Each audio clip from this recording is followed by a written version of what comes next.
Boa noite a todos. Estamos aqui no nosso terceiro dia de seminário. Não sei se todo mundo estava aqui nos outros, mas eu estava comentando ali como que as discussões, né, estão ricas, muito bom a gente poder ter esse momento aqui. E a gente hoje tem mais duas mesas pela frente, com temas que eu acho que são muito caros, né, e que podem dialogar, inclusive, com o diagnóstico que foi feito ontem, né, sobre a construção dessa rede em Juiz de Fora, mas aqui talvez ampliando um pouco mais o debate, né. Então a gente vai dar início aqui, sem delonga, até porque a gente atrasou um pouquinho, na mesa de Direitos e Cidadania, LGBTQIA+. E para isso a gente conta hoje com um trio, né, da pesada, da formação do campo jurídico, mas que não traduz, né, não representa, talvez, o cenário que a gente tem hegemônico por lá, felizmente.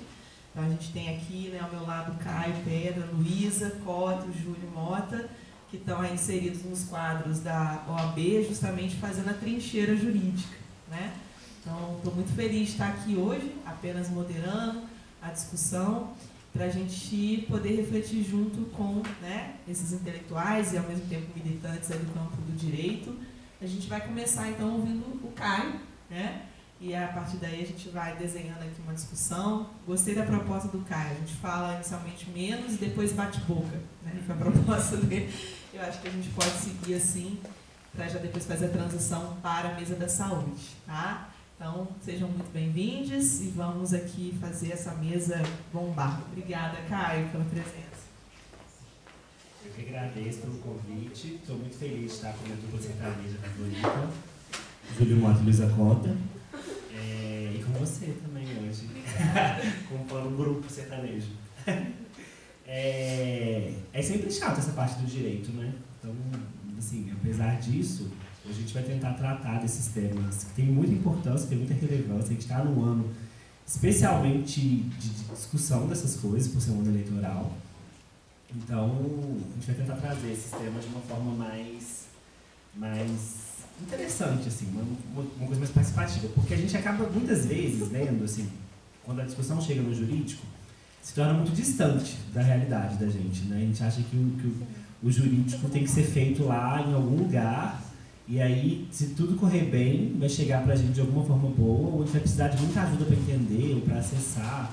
E isso fica muito claro. Assim, estou falando muito de eleição porque hoje eu queria começar falando disso. A gente está num ano eleitoral, numa eleição muito aguardada, né? A gente nem começou a campanha ainda, e a gente já, olha só, a gente nem começou, a gente está esse ano todo só falando disso e esbarrando nisso toda hora. Ansioso já com o dedinho na posição. E as coisas estão começando, a gente, né, está vivendo agora. Eu, pelo menos, nunca tinha vivido uma eleição tão esperada, nunca esperei tanto para votar. Então, eu talvez nunca tenha percebido como é que isso se organiza previamente. Não sei se todo mundo aqui claramente é mais novo que eu, né? Mas, assim, eu vivi outras eleições antes disso, mas eu nunca parei para pensar, assim, como é que isso se organiza. E dessa vez eu estou prestando mais atenção, assim, acho que é a ansiedade. Pensar, meu Deus, não começou nem a campanha ainda. A gente não está nem falando disso ainda, não pode, as pessoas não podem nem fazer campanha umas pelas outras. E aí, um desses passos prévios é o passo de elaboração das propostas. E aí, recentemente, eu conheço pessoas que estão se candidatando, né, que são pré-candidatas a cargos específicos, e eu cheguei a conversar com algumas delas, que me procuraram, conversando, eu queria discutir umas coisas, e uma especificamente foi uma pessoa que estudou comigo na faculdade, falou, eu estou fazendo uma campanha, pela formação, né, em Direito, uma campanha bem voltada para direitos, para essas pautas jurídicas, e aí eu fiz uns textos sobre as demandas das minorias, e eu queria debater com você a demanda da população LGBT. Não, vamos lá, me manda aí. A gente senta, conversa, e aí, quando chegou a proposta, também não sei se eu fantasiei, eu fiquei esperando mais do que ele podia oferecer, mas eu fiquei pensando que ano que a gente estava, sabe? A primeira proposta era uma lei para garantir o casamento civil entre pessoas do mesmo sexo. Eu falei, gente, que vintage. E aí, era tudo dessa linha. Tudo... Eu li tudo e falei, olha, eu nem sei o que te recomendar, assim. Eu acho duas coisas que eu queria te dizer, que eu acho que você precisa... Desiste. Eu queria te recomendar uma coisa. Aqui tá passando um ônibus, você volta pra sua casa. Não, mas eu falei, olha, tem duas coisas que eu acho que eu queria falar pra você fazer tudo de novo. Não vou nem falar assim, troca essa, mexe aqui, não. Vou falar duas coisas pra você pensar tudo de novo, e aí a gente retoma essa discussão depois. E são as duas coisas que eu pensei pra falar aqui hoje, que eu acho que é o que a gente tem que ter em mente nesse momento que a gente vai analisar as coisas. O que acontece? Direito e cidadania, tema da nossa mesa, dá pra falar qualquer coisa aqui, porque tem 1000 coisas, né? Então eu falei, vou escolher essa porque eu acho que tem duas reflexões que são importantes. A primeira é que a gente fala LGBT, o Brasil reconhece só LGBT, mas essa sigla já é muito maior hoje em dia. A gente tem várias formações, a gente vê que começou a emplacar o LGBTQIA+, já apareceu o LGBTQIAP+.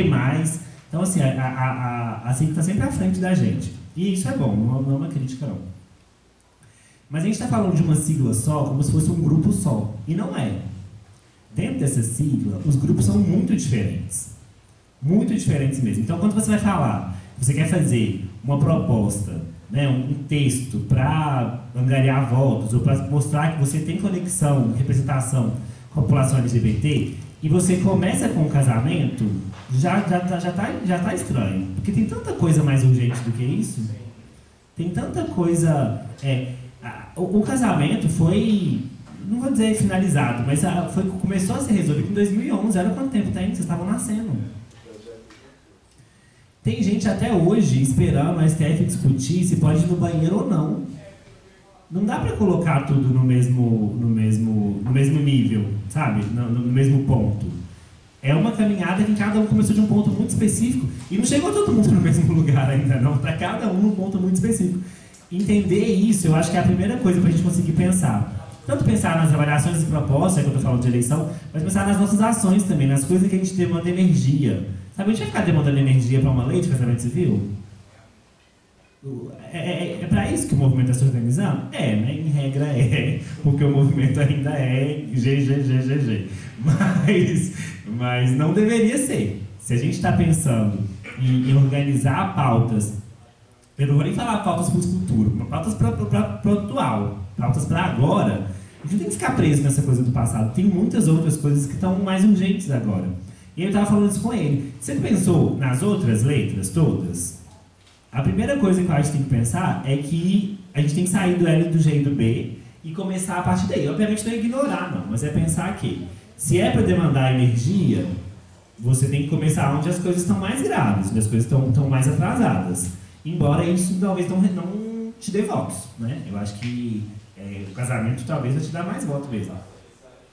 Mas você tem conhecimento sobre as pautas da população trans, da população intersexo? Você sabe, essas discussões chegaram para você de alguma forma? Então essa é a primeira coisa que eu acho que a gente tem que pensar. A gente está pensando em LGBT, a gente está pensando como se fosse uma coisa só? E está pensando, isso aqui é uma... vamos fazer igual aquela... Foi? Cara que eu não lembro qual empresa que foi, nem vou falar mal porque eu esqueci. Mas uma empresa que falou assim, vou apresentar para vocês meu time de diversidade. Eram 10 caras iguais a mim. Vocês lembram? 10 caras.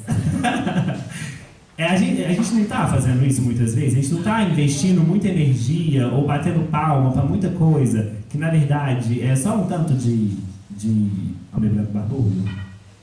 Então esse é o primeiro ponto. E o segundo ponto, e aí, no primeiro ele acatou bem, o segundo ele já não concordou tanto, porque ele é do direito também, e o pessoal do direito tem uns apegos. O segundo ponto, que eu acho que era importante ele pensar, e eu acho que é importante a gente pensar também, é o tanto que a gente tem fetiche com lei.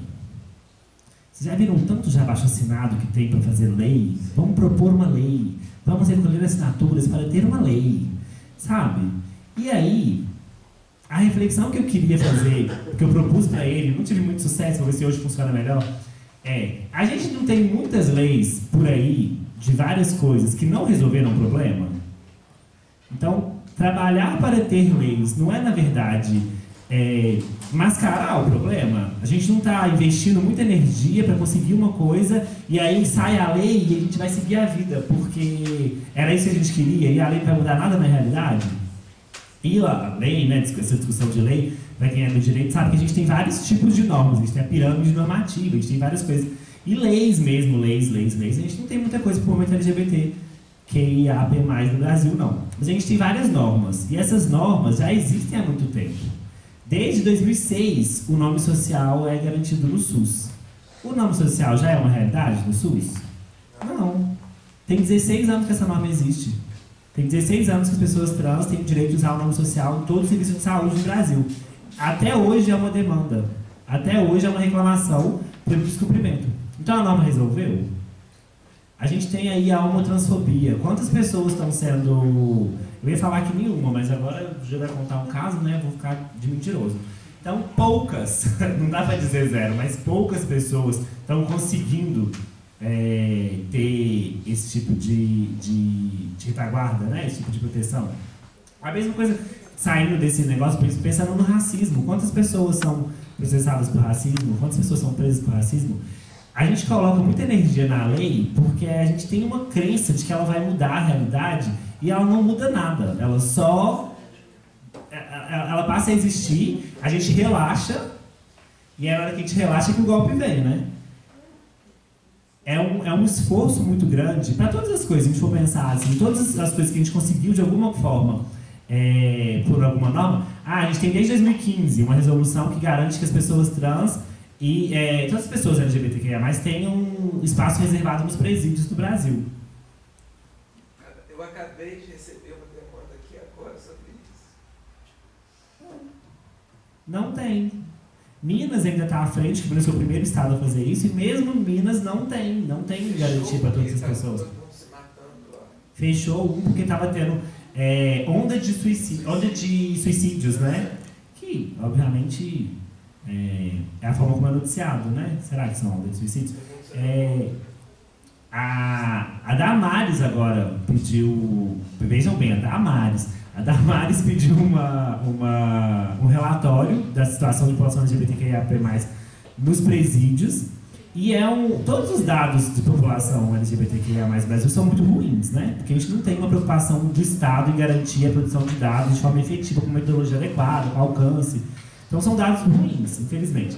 E esse especificamente ela pediu para todo mundo, mandou um e-mail para os presídios e pediu para eles responderem. E aí quem respondeu está no relatório, quem não respondeu não está. Dentre quem respondeu, que foi pouca gente, alguns responderam mentindo. Falaram, não temos espaços separados para os LGBT. Depois foram conferir, não tinham. Nesse relatório, tem algumas coisas que são muito específicas de pensar. Assim. Um dado interessante que ele mostra é que, dentro dos presídios femininos, o número de pessoas que se autodeclararam LGBTQIA+, é maior do que o número de pessoas que se declararam dentro dos presídios masculinos. Só que a população de presídios masculinos é 15 vezes maior que a população feminina. Então, ainda que o grupo seja 15 vezes maior, o número de pessoas que se autodeclaram LGBT é menor do que no outro grupo, 15 vezes menor. Esse dado é preciso? Não. Aqui, o que a gente está vendo são as pessoas que sentiram a vontade para se autodeclarar. E mais pessoas sentiram a vontade para se autodeclarar dentro do presídio feminino do que no presídio masculino. Por quê? Por que será? E a resolução diz que todas as pessoas têm que ficar em presídios femininos, desde 2015. Todas as pessoas trans, por exemplo, têm que ficar em presídio feminino. Porque a lógica é proteger essas pessoas dos homens cis, obviamente, que é onde tem um maior espaço de violência. Essa resolução de 2015 também diz que as pessoas têm direito a manter o cabelo grande, se quiserem, sabe? São os caracteres secundários de construção da expressão de gênero. Até hoje isso é violado. Então, esse esforço todo que a gente tem para conseguir normas, está funcionando de alguma forma? Não. Tá e não tá, né? Tá porque a gente está conseguindo as normas, a gente está conseguindo a aplicação. Especificamente sobre a saúde, estava falando do SUS, essa é uma pesquisa que eu fiz, assim. Todas as principais demandas do movimento das pessoas trans na saúde são por nome social e atendimento humanizado. As duas coisas são garantidas pelo direito, o nome social desde 2006 e o atendimento humanizado desde 2011. E até hoje são as principais demandas desse grupo. Porque não adianta garantir por norma, não adianta o direito vestir essa coisa de defesa, vamos proteger as pessoas, vamos resolver esse problema, e vou colocar aqui que agora é obrigado. Isso é só um papel que não vai ter um efeito... Pensando bem no ambiente, né, gente? Estou vendo aqui todo mundo murchando, desculpa. Depois os meninos vão contar coisas alegres, eu acho. Eu espero. Mas não vai resolver. É só mais um papel, é só mais uma norma. E, infelizmente, isso ainda vai depender da aplicação. E quem que vai aplicar essas coisas? Os direito, os servidores públicos, os servidores da saúde, os servidores do sistema penitenciário. E essas pessoas ainda se sentem todos os dias empoderadas a discriminar as pessoas. Elas ainda se sentem todo dia no direito de ignorar qualquer uma dessas normas e impor a sua crença, a sua forma de viver. E isso é em todos os lugares. Assim, na população LGBTQIA+, a gente vê isso mais porque é um grupo que não gera comoção social. Então não vai gerar uma movimentação, né? Você pode fazer o que quiser e as pessoas não ligam. Mas a gente vê isso em todos os grupos. Eu vim de BH, né? E lá tem uma cidade próxima, que a gente chama Ribeirão das Neves, que é uma cidade bem grande, que é região metropolitana. E eu tenho um amigo que trabalha no CAPS de dependência química. Ele é médico lá e uma das médicas que trabalha com ele receita... Álcool e drogas. Desculpa. Álcool e drogas. E ele uma das médicas que trabalha com ele, ela receita igreja nas receitas. Procurar a igreja. Frequentar a igreja. Até hoje, 2022. Já falaram com ela e ela fala, não, mas se a pessoa procurar a igreja, ela vai ficar melhor mesmo. E o que acontece com ela? Nada. Ela continua receitando igreja para as pessoas. Obviamente, vamos fazer uma lei para proibir ela de fazer isso. Já tem. Não adianta. Enquanto a gente gasta tanta energia, tanto foco, tanta força do movimento em produzir leis, produzir normas, em garantias, né, buscar garantias, as pessoas seguem fazendo o que elas querem e o tempo inteiro discriminando, o tempo inteiro violentando, o tempo inteiro impondo, né, se sentindo no direito de impor sua vontade sobre aqueles corpos, sobre aquelas pessoas e mantendo, né, essas violências, essa discriminação ainda vão ser muito presentes, porque infelizmente a nossa atuação como pessoas ainda as pessoas que fazem o sistema acontecer ainda mantêm essas discriminações, não são punidas, não se sentem constrangidas, não se importam com qualquer norma que seja para garantir.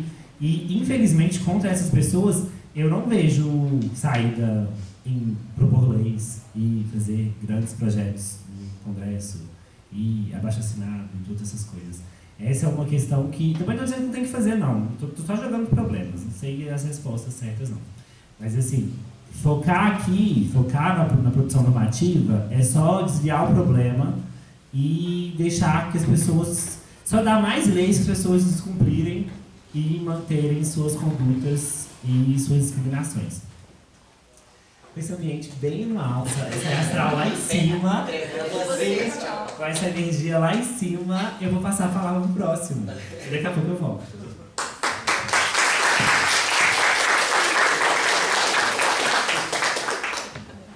Gente, como é que eu fico depois dessa?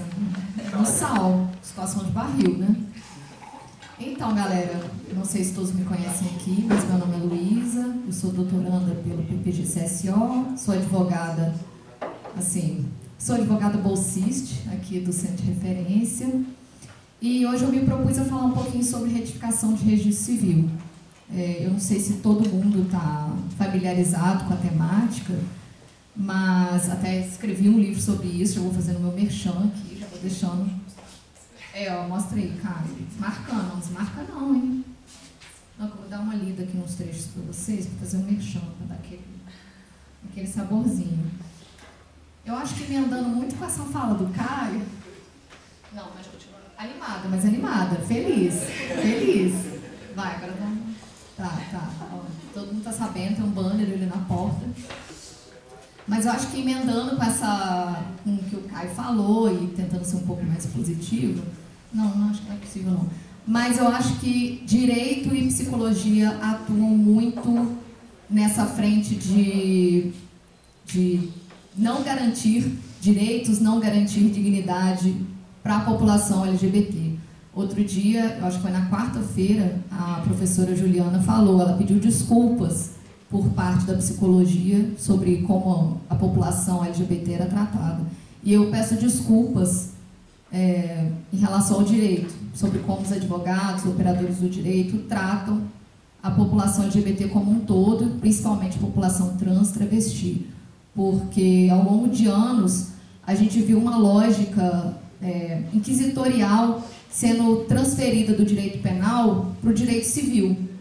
Então, toda vez que a gente falava em retificação de registro civil das pessoas trans, travestis, antes de 2018, do julgamento do STF, da DI 4275, as pessoas eram submetidas a uma lógica inquisitorial realmente. A vida privada delas era totalmente devassada. Os corpos eram tornados públicos e não somente numa petição inicial, a pessoa tinha que colocar o nome morto, depois o nome social e explicar, e papapá, não consigo me encontrar nessa situação, quero mudar, e etc. Não era só isso, não. A pessoa tinha que juntar vários laudos psicológicos, laudos médicos, sofria uma invasão da privacidade através de fotos, as pessoas tinham que sofrer perícias corporais, as mais diversas, porque era preciso chegar na verdade, a verdade sobre o sexo. Ela tinha que se chegar à verdade a qualquer custo. Então você tinha que escolher ou homem ou mulher. Não existia espaço para uma lógica não binária nesse tipo de processo, nesse tipo de investigação sobre a pessoa. E nesse tipo de investigação não só se patologizava, se imputava todo tipo de conduta errada, mas se instaurava uma lógica de suspeição. Por que essa pessoa que está querendo mudar o nome? Ah, ela está fugindo de alguma dívida. Ah, ela está fugindo de alguma coisa. Não é possível. Vamos fazer uma manifestação aqui. Eu fiz estágio numa promotoria de justiça e foi aí que eu atinei para essa situação em que a promotora me orientou a oficiar todos os órgãos possíveis e imagináveis. Receita Federal, Serasa, SPC, papapá. Você pode falar, pô, é uma conduta padrão. Mas a gente não observava a mesma lógica de investigação quando era um corpo cis querendo uma retificação de nome. Todo mundo se comovia muito facilmente com a ideia de ai, nossa, eu sofri muito bullying, ai, nossa, eu sofri ao longo da minha infância, papapá. Bastava isso. A pessoa cis não precisava fazer uma inspeção corporal, não precisava ser submetida a exames psiquiátricos, exames. E a pessoa trans, que estava nesse tipo de situação, ela tinha que se colocar no estado de patologização. A pessoa não era transexual, ela era portadora do transexualismo. Então era uma doença assim, incapacitante. Então a pessoa tinha que colocar aquilo, ó, sou portadora de uma doença, colocar CID, colocar tudo. Apesar de não ter nada disso, né? Não é uma questão de, não é algo passivamente inscrito nas pessoas. As pessoas simplesmente são o que são. E ao longo de décadas, as pessoas não tinham recursos legais, as pessoas não tinham uma lei que dizia, ó, se você for uma pessoa trans, você pode botar seu nome e gênero aqui, só seguir esse procedimento. Não. A gente tinha um CPC desatualizado, um CPC de 73, e a gente tinha uma lei de registros públicos também super antiga, acho que de 70 e alguma coisa. Imagina assim, em 70 e pouco não se imaginava a existência, não se cogitava da existência de pessoas trans, de travestis. Isso era totalmente ignorado, mas não é como se as pessoas trans e travestis tivessem brotado um dia, brotei aqui. Não, essas pessoas sempre existiram, mas o direito sempre fez questão de apagar. As normas sempre fizeram questão de apagar essas vivências, apagar essas existências. Então, ao longo de décadas, essas pessoas tinham que buscar a justiça para mudar seu nome, mudar seu gênero, e encontravam as portas se fechando. Por quê? Se elas eram operadas, ainda não passavam tanta raiva. Mas se eram pessoas trans não operadas, não conseguiam de jeito nenhum. Elas tinham que se submeter a uma cirurgia. Então, pessoas que não conseguiam operar por motivos de saúde, porque não desejavam, porque gostavam, não tinham nenhum tipo de problema com o seu corpo, não conseguiam retificar. Ou, às vezes, conseguiam retificar o nome, mas não o gênero. E o estado de constrangimento, ele permanecia. Porque a pessoa entrava numa festa, num show, ia comprar um ingresso, sempre tinha aquelas diferenças, né? Para homem e mulher, cada um é um preço, é um valor, e sempre aquele constrangimento, né? Quando a transexualidade ela se tornava pública, né? Entre os presentes. Então essa questão do constrangimento ela vem muito forte, não só na narrativa das próprias pessoas trans, quando vão procurar advogados, defensores públicos para, né, fazer a identificação delas perante a justiça, mas também os advogados tentam veicular, através desses discursos, através da linguagem, tornar esse constrangimento palpável para o julgador. Porque antes de 2018 você tinha que convencer o juiz de que a sua demanda era justa. Então você tinha que colocar isso em termos que eram inteligíveis, cognoscíveis para um julgador. Então você tinha que colocar que moralmente você não estava fazendo nada errado. Pelo contrário, que a sociedade, quando ela praticava o preconceito, era a sociedade que estava criando uma situação de constrangimento e que somente o judiciário poderia resolver essa situação. E constrangimento a gente não encontra somente no que as meninas te narram, no que os meninos, né, narram e meninas narram pra gente. O constrangimento também já estava presente em outros códigos, estatutos. A gente tem lá Código Penal, constrangimento, Estatuto do Idoso, constrangimento, ECA, constrangimento. Então se passou a usar o constrangimento enquanto uma palavra-chave para você fazer com que os julgadores entendessem que aquele constrangimento era originário assim, de uma questão subjetiva, uma questão passiva que a pessoa estava sofrendo. E não que ela tinha dado causa àquela situação.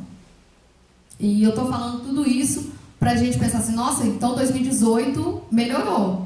2018, agora você faz a retificação pelos cartórios, beleza. Não.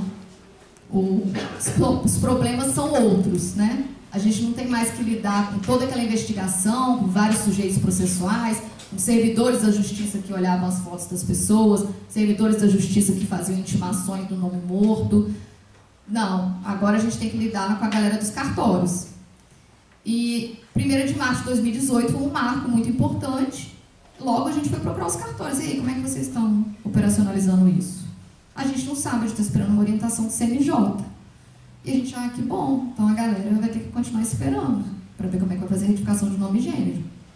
Só em junho que o CNJ vai se manifestar e vai lançar um provimento elencando uma série de documentos, pelo menos ele dispensa, torna facultativa a apresentação de laudos médicos, laudos psicológicos, né? Pelo menos isso a pessoa não tem que passar, mas é silente em diversas questões que são muito importantes para a gente.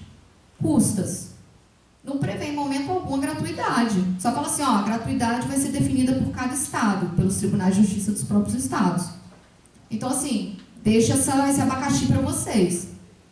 Então, a questão de custas, a galera teria que arcar. E a gente tem que lembrar que 90% da população trans travesti não tem empregos regulares, não tem renda regular, renda estável. São pessoas que trabalham no mercado do sexo, não tem esse dinheiro, gente, é R$500.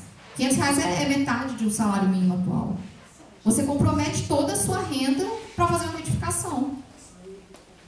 E Minas Gerais é um caso crítico, porque até hoje a gente não conseguiu gratuidade para a gente fazer esse processo de retificação. A gente consegue gratuidade ali de algumas certidões e tal, mas parece que existe um verdadeiro complô entre os cartórios para que todo tipo de situação haja uma cobrança. Então, por exemplo, não basta você apresentar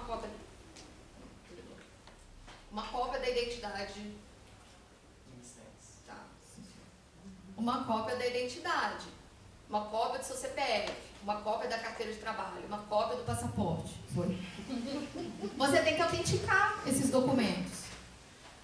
Se você não tem residência, você não tem um comprovante de residência no seu nome, você precisa que uma pessoa declare que você reside naquela casa e que essa pessoa assine e você reconheça a firma dessa pessoa, se você der sorte que essa pessoa tem firma no cartório. Então, olhem os desafios. Então, antes da gente procurar o cartório, a gente começa a ter que se cercar de diversas garantias para a gente não tomar um não. Para que na hora que as pessoas estão conferindo os documentos, tá faltando isso aqui, de sei lá quantos documentos, porque sempre tem mais algum, sempre tem mais um. E cada cartório faz uma exigência diversa. Então aqui você tem que autenticar, no outro você não tem que autenticar. Ah, nesse aqui custa tanto, naquele ali custa tanto. Ah, esse aqui fala que você não pode mudar, você tem que avisar, sei lá quem, não. Então, virou assim, é totalmente subjetivo o processo de retificação pelos cartórios. E hoje eu passei muita raiva. O Caio falou assim, não vou continuar nessa vibe, Gente, passei muita raiva hoje. Hoje foi a conclusão de um processo de retificação de uma menina que me procurou, que fez a retificação pela Astra, graças a Bruna, graças a Dandara, a gente conseguiu fazer a retificação dessa menina, mas foi um iter, foi complexo, porque no primeiro dia, é uma menina que ela não é de Juiz de Fora, ela nasceu em Alfredo Vasconcelos, que é um distrito de Barbacena, ela mora aqui atualmente, e ela queria fazer retificação aqui em Juiz de Fora. Só que, para você fazer a retificação numa cidade que não é a que você nasceu, o cartório de Juiz de Fora tem que comunicar ao cartório onde essa pessoa nasceu de que ela está fazendo a retificação, para o cartório onde ela nasceu fazer essa retificação. Então, assim, o cartório aqui, ele cobra a taxa para fazer a retificação, o cartório daqui cobra a taxa para fazer a comunicação para o cartório de nascimento da pessoa, e aí você pensa, nossa, acabou, tranquilo. Não, 700 não sei quantos reais que a Dandara pagou. Mas não é só isso não. No segundo dia, da segunda vez que ela tinha que fazer a visita lá, eles falaram, você vai ser entrevistada. Eu fiquei assim, gente, estamos aqui repetindo o que o judiciário já fazia anos antes, né? Você começa a entrevistar e perguntar, você tem certeza que você... Não, ontem eu resolvi virar trans. Foi ontem, não deu na minha cabeça, é melhor desistir, né? Parece que é uma coisa assim do dia para... Nossa, acordei, nossa, estou com vontade de ser travesti, nossa, de sofrer, né? Parece que é uma escolha, assim, é uma escolha, né? Parece. E ela foi, assim, é realmente uma lógica inquisitorial projetada agora nos cartórios, na lógica cartorária. Então, e foi perguntado para ela todo tipo de coisa. Você está mudando aqui, mas você não pode voltar, não. Tipo assim, realmente, acordei no dia seguinte, nossa, me arrependi. Vou ao cartório ficar mudando. Todo dia eu vou no cartório mudar. Gente, são coisas que eu não sei se isso seria perguntado para uma pessoa cis no cartório. A pessoa cis, para fazer qualquer tipo de coisa no cartório, ela aparece e faz, autentica um documento, faz alguma coisa, mesmo que seja modificação de nome, já é um ó. Você já foi? Gente. Você já foi no cartório? Sofrimento. Não, acho que nem filme eles têm, não, nem filma. Vocês nunca assinaram o documento. Não, gente, não. no dia que vocês descobrirem, vocês vão lembrar da gente. Autenticar um documento, autenticar uma identidade. Quando o CNJ falou, vocês vão sair do judiciário e vão agora pro cartório, ele riu da gente. Não, eu tava esperançosa aqui quando eu escrevi o livro. Nossa! Eu fiz ensaio no cartório, foi meu maior trauma. Né? Tipo, traumas. Então essa menina foi entrevistada e eu tive que ir no momento, ainda bem que eu estava com ela, tive que interromper a entrevista, porque não fazia o menor sentido. E ela começou a repetir aquela lógica judicial de suspeição. Então começou a levantar todo tipo de suspeição, falando, não, porque é uma pessoa que mudou de documento aqui, mudou de nome aqui, foi lá pro Sul, pediu um empréstimo e fez tananã, e começou a contar vários causos. O que eu achei esquisito, porque a garota só estava mudando o nome, ela já tinha apresentado os documentos, ela já sabia qual nome que ela queria, ela sabia que não queria nome composto, porque o nome morto era composto. E eu tive que interromper aquilo, porque estava durando mais de 15 minutos. Começou a avisar diversas coisas. Vou te avisar, vou te avisar, vou te avisar. Sabe, gente? Então, eu acho que é uma situação para a gente refletir um pouco. Como é que essas pessoas são tratadas nos mais diversos espaços. E hoje foi a conclusão dessa gloriosa jornada. Porque hoje a gente ia tirar a certidão dela. Vamos buscar a certidão, vamos buscar a certidão.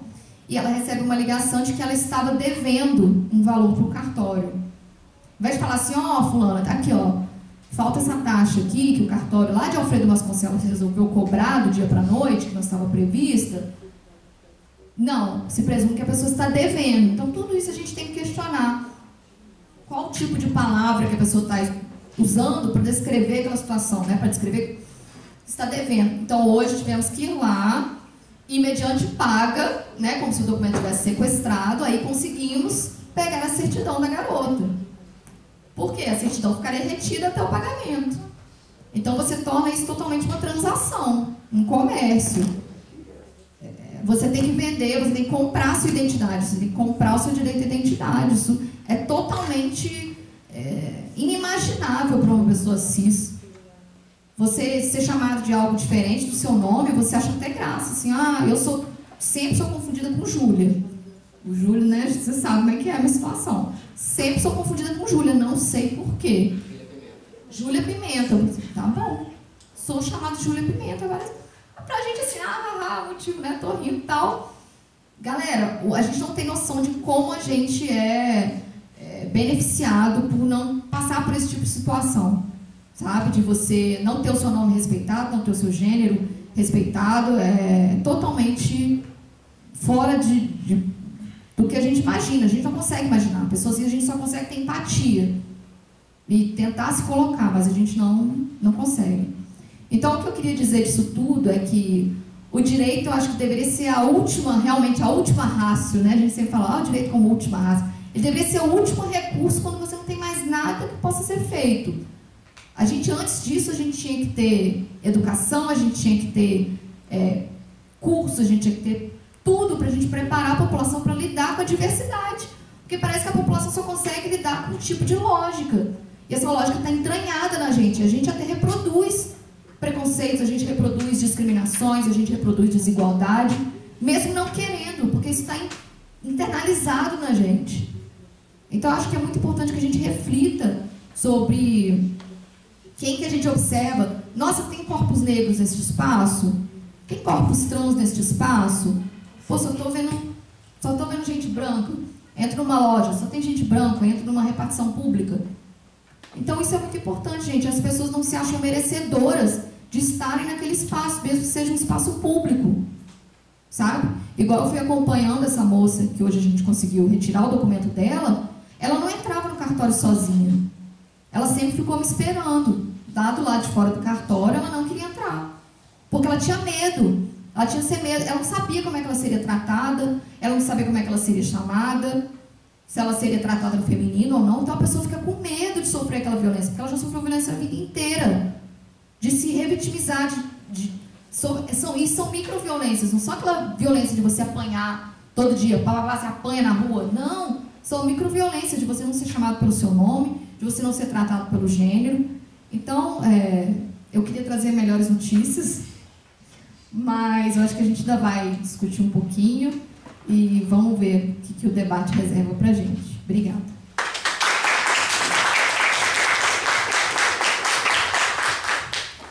Bom, já boa noite já. Boa noite a todas, todos e todos. Eu fico muito feliz de dividir a mesa com Luísa, Caio e Joana. Eu, Luísa e Caio, a gente está fazendo uma tour pelo Brasil. A gente sempre fala, porque a gente indica um outro, né? Acaba que a gente repete essa mesa e a gente tem que ficar combinando o que a gente vai falar para não falar que o outro ia. E sempre quando a gente fala de direito da população LGBTQIA+, desmotiva um pouco, né? Porque a gente fala assim, quais, né? Quais são os direitos que estão sendo realmente efetivados para nós? E na prática, que foi uma coisa que eu aprendi no centro de referência, porque eu passei a advogar para a população LGBTQIA+, a partir do centro de referência, é sempre muito temerário a gente afirmar alguma coisa, né? Muita gente vai me perguntar assim, Júlio, mas e nessa questão aqui, qual que é o meu direito? E se eu for lá em tal lugar, em tal repartição, o que eu faço? Eles vão aceitar meu documento? E aí a gente tem que responder, não sei. Não sei se vai dar. Você vai ter que ir lá para ver. E essa lógica do vai depender de quem te atende, vai depender de quem está com a boa vontade, né? E principalmente quando a gente trata do serviço público, porque hoje em dia ainda quando a gente fala de instituições privadas, a gente pode sentar um processo por dano moral, mas como o judiciário também passa a mão na cabeça do poder público para que ele continue violentando as pessoas LGBTQIA+, porque quando a gente cobra de instituição privada, o peso é um, quando a gente vai cobrar do poder público atitudes não homotransfóbicas, o peso é completamente diferente. Por exemplo, estava puta essa semana, né? Porque na semana passada me enviaram uma mensagem dizendo que o censo do IBGE, provavelmente todos vocês sabem, mas para quem não sabe, vou contar, uns meses atrás, teve uma decisão da Justiça do Acre dizendo que o IBGE deveria incluir orientação sexual e identidade de gênero na pesquisa do censo de 2022, que é o censo que é feito de 10 em 10 anos para fazer o diagnóstico de como está a população brasileira, para que sejam propostas políticas públicas de acordo com esse resultado. E aí, pouco tempo depois, essa decisão foi derrubada, tiraram a orientação sexual e identidade de gênero do censo do IBGE. Ou seja, nós não existimos, nossos corpos não existem, os nossos, os números em relação à população LGBTQIA+, eles não vão aparecer, e a gente não tem como propor política pública se a gente não sabe para quem que a gente está fazendo, né? Se a gente não sabe nem onde estão essas pessoas, como a gente vai chegar, fica muito difícil.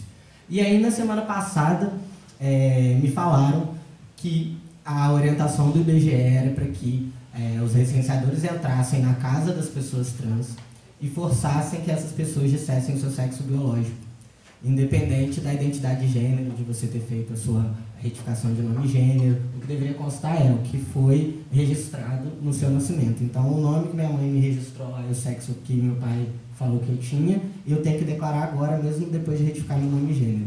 Cid está aqui para comprovar que é essa a orientação que é dada pelos recenseadores, e aí eu fico pensando assim, o IBGE é uma instituição governamental e isso está sendo tido como uma coisa comum, como uma orientação oficial que viola os nossos direitos em diversos sentidos. A gente já não vai ter os dados durante 10 anos sobre a população LGBTQIA+, e além disso, o IBGE está dando poder para que os licenciadores entrem e coloquem os nossos corpos para serem violados mesmo, para dizer, olha, não, você não é do sexo feminino, você não é do sexo masculino. E quando a gente vai falar dos marcadores de raça e etnia, por exemplo, se você for uma pessoa branca e falar que você é uma pessoa preta, é assim que deve constar na pesquisa do IBGE.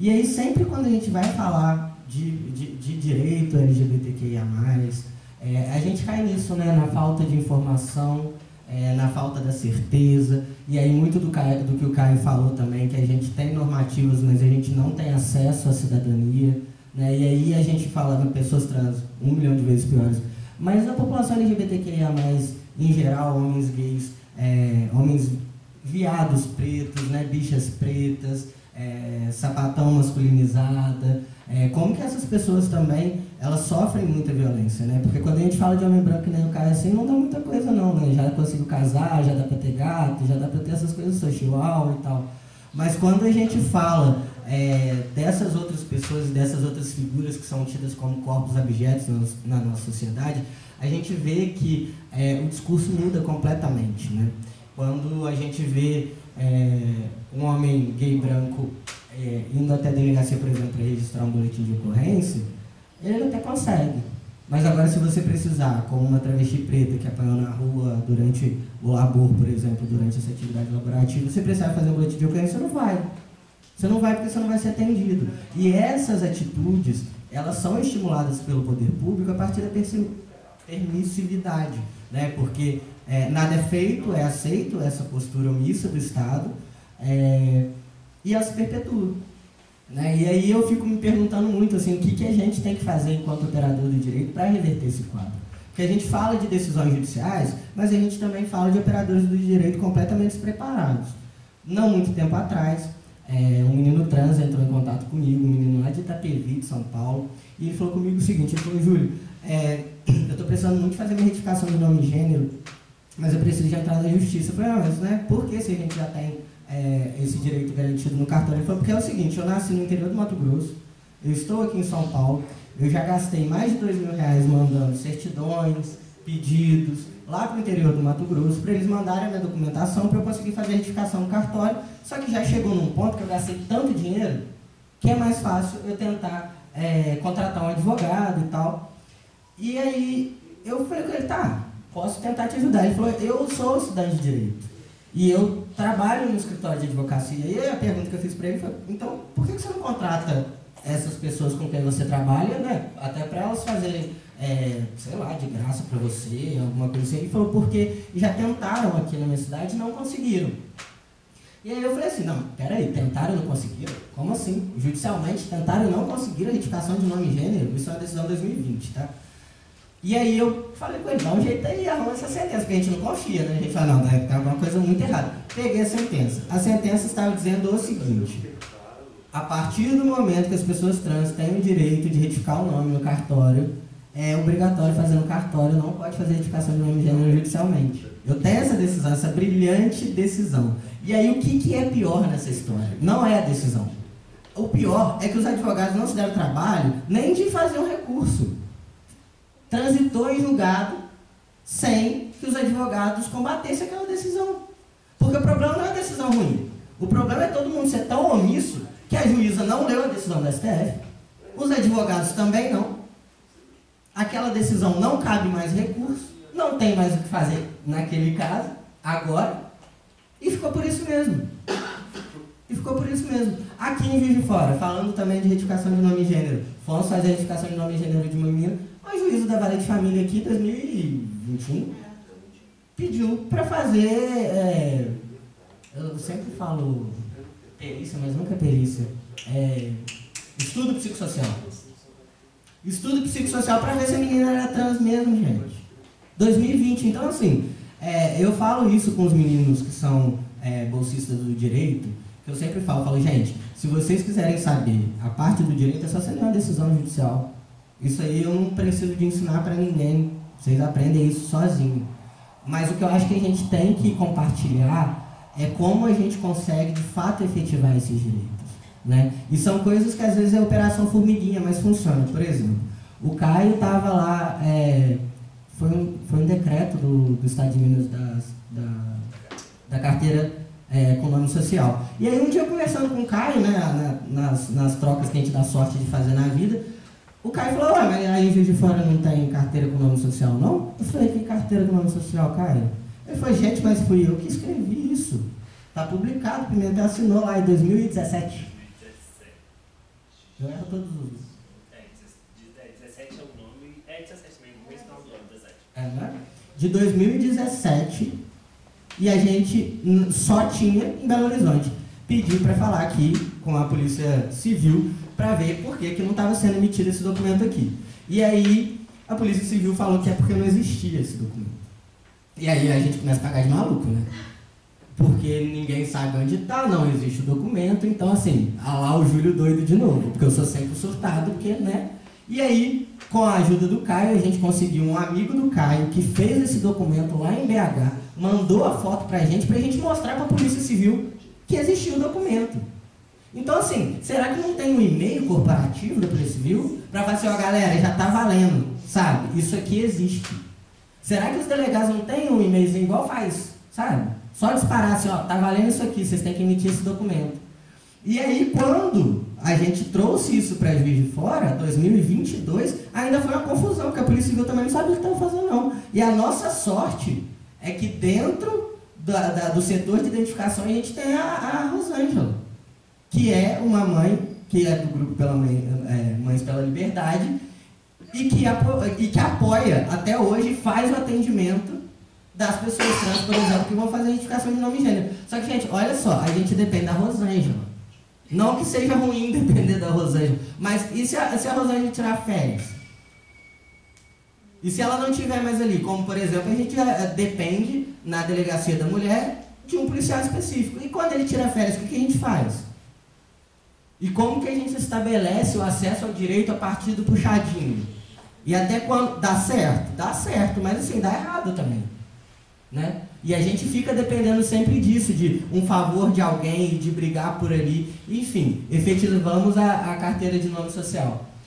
Né? Aí já fizeram a identidade com o nome social. Agora, o governo federal já vai lançar a nova identidade, que também tem nome social, que vai ser a mesma para o Brasil inteiro.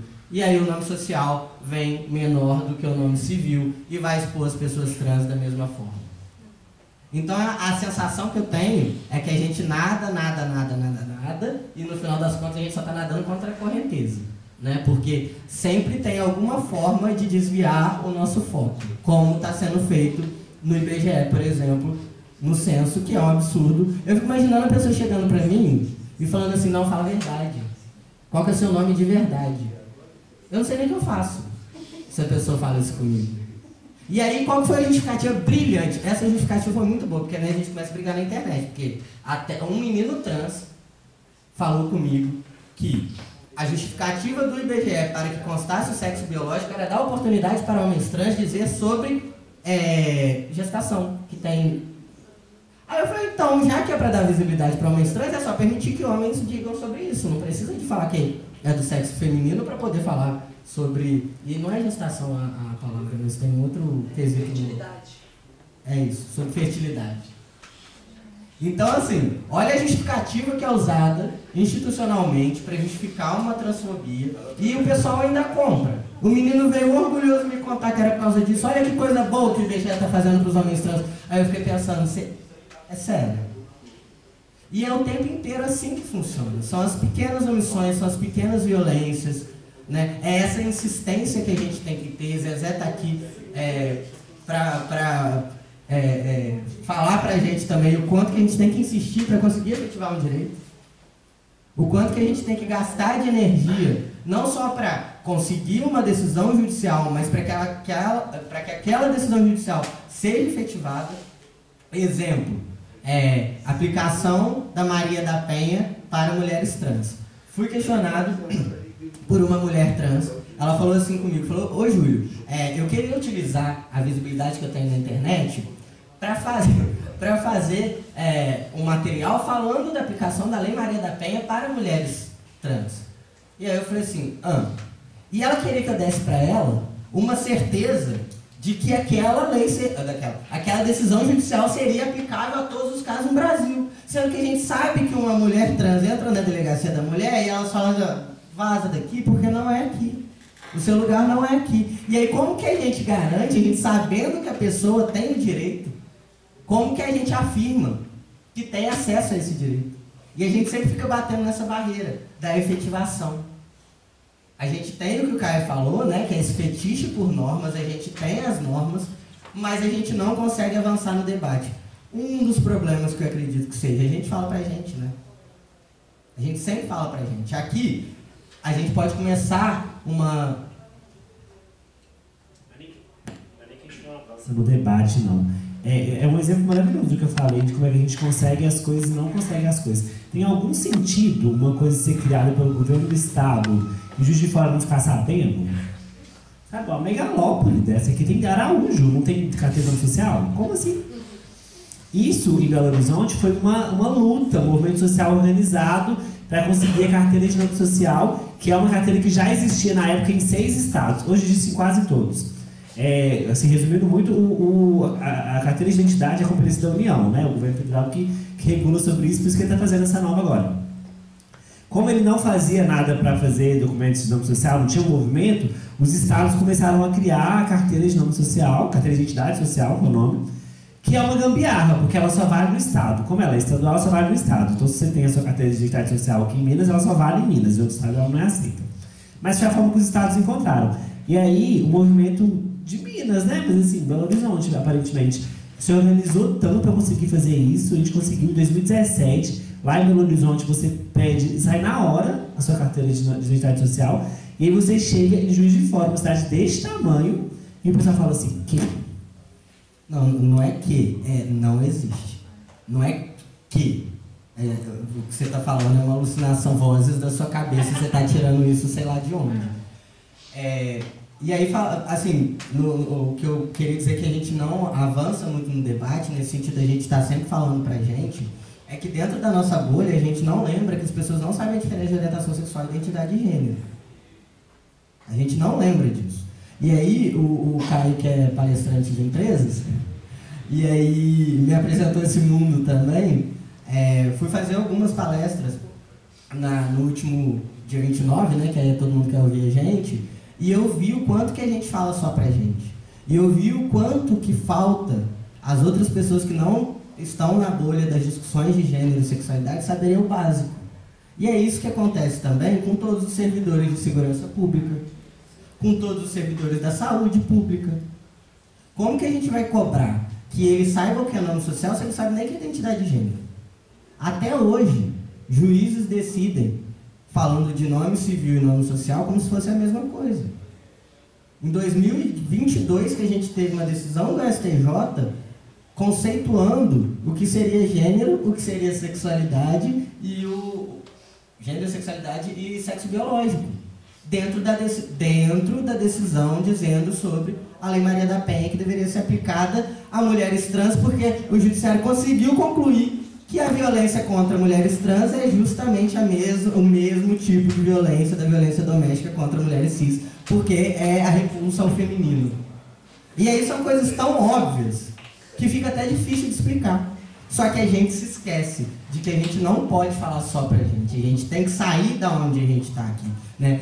Essas discussões de gênero e sexualidade, pra gente conseguir efetivar direitos, como que a gente não discute isso dentro do discurso de saúde? Como que a gente vai cobrar que seja respeitado o nome social no SUS se uma pessoa que forma em medicina não sabe a diferença de sexo biológico e identidade de gênero? Sabe? Como que a gente vai cobrar que um servidor da segurança pública saiba a diferença de identidade de gênero e orientação sexual para registrar um boletim de ocorrência? Então, assim, o problema ele começa muito antes. Muito além do que a gente não conseguir efetivar as normas, a gente não consegue nem informar a população de informações básicas que são cruciais para entender todo o resto. Então, acho que a gente tem um desafio muito grande, muito grande. A gente precisa avançar muito, não só em direitos, mas em conscientização, em política pública. E tudo que a gente tem tido nos últimos anos, apesar de a gente ter tido vários avanços no judiciário, a gente não tem conseguido efetivar, porque a LGBTQI-fobia é institucional, né? O Estado tá para isso mesmo, é para isso que a gente está aqui, isso aí mesmo. E isso é uma coisa que a gente tem que combater, a gente tem que levantar, a gente tem que discutir e avançar também dentro da universidade, né? Porque eu acho que inclusive enquanto centro de referência, né? O quanto que é importante a gente avançar para os outros cursos também. Que a gente tem o direito aqui, mas não é todo o direito, né, Joana? A gente sabe. A gente tem o serviço social, mas não é todo o serviço social. A gente tem a psicologia, mas não é... E os outros cursos? Quantos cursos tem na UFJF? Quantas matérias obrigatórias a gente tem? Que seja direitos humanos, nem precisa ser direito LGBTQIA, mano. Direitos humanos, basiquinho ali, ó. Pra você conseguir fazer o seu serviço sem ofender ninguém. O básico não tem, porque não importa. Porque a gente não importa, né? O que importa é a manutenção de quem está no poder e é isso aí mesmo. Eu acho que as reflexões que eu queria passar são essas, e aí eu vou abrir pra gente bater boca, porque eu estou esperando o Caio discordar de alguma coisa. Além do que a gente não avança no debate, porque assim que é bom. Mas é isso. Obrigado. A Bruna Rocha está superando agora. Tá aflita? Você quer discutir uma pauta na universidade que quer debater direitos humanos, sendo que o curso de especialização de gênero e sexualidade reprova travesti numa matéria de travestinidade. Pelo amor de Deus, aí você quer coisa demais, né, Júlio? Você querer levar pra engenharia, meu amor, discussão que não é feita dentro da educação, pelo amor de Deus, né, doutor? Ainda teve essa coisa horrorosa mesmo, né? Que na especialização de gênero e sexualidade, que felizmente hoje a gente tem o professor Marco e a Joana, mas na época eles estavam entrando, né? A minha turma e a da Bruna foi a primeira. A disciplina era Universo Trans, é muito melhor o nome. Não era travesti, era Universo Trans. E aí a pessoa que tomou pau foi a Bruna, a pessoa que quase tomou pau fui eu, e todas as pessoas se passaram com notas ótimas. Fora o boletim de ocorrência que fizeram contra a gente. Ele roubou a minha ideia. Liga o microfone pra eu falar essa parte. Ele publicou pela editora da UFJF.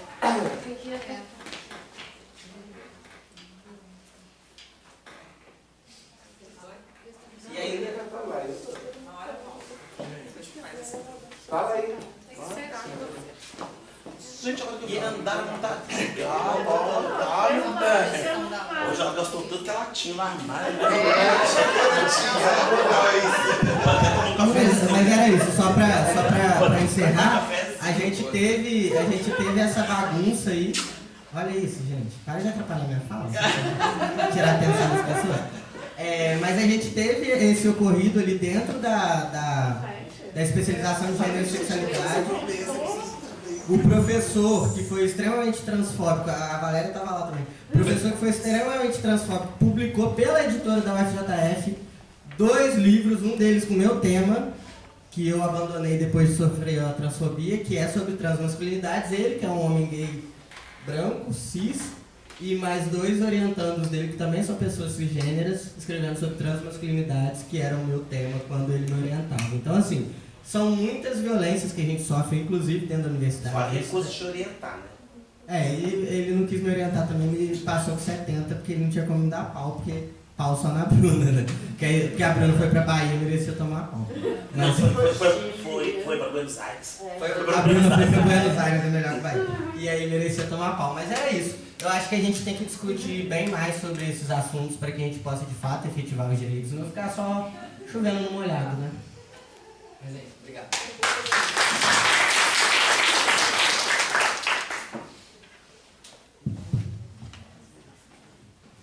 Eu acho que é um comentário que eu vou fazer aqui, né, que é muito bom estar numa mesa que as pessoas têm formação jurídica e que elas não têm não caem nessa armadilha, né, dessa questão de demarcar um campo de atuação. Porque quando os 3 que estão aqui fazem uma fala extremamente crítica e necessária sobre o campo jurídico, né, revela esse compromisso mesmo, porque o que mais a gente vê, né, nessa perspectiva do campo, de demarcação, de quem fala, né, do poder, é exaltar, né, as expectativas, vamos judicializar, vamos apostar no projeto de lei. Então deve ter sido, talvez para alguns aqui, algumas, né, inusitado ver 3 advogados falando, né, sobre a não aposta no direito, ou pelo menos para anunciar única.